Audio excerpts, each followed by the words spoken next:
माझ्या मुलीचं प्रारब्ध बदलू शकत नाही.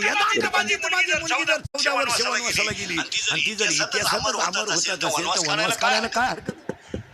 तुमच्या पोरीने नवऱ्याच्या घरी कष्ट केल्याने झालं काय कष्ट झालं? अरे 15 वर्ष मुलीचा बाप मुलीला 10 रुपये खर्चाला देत होता 2 महिन्याला.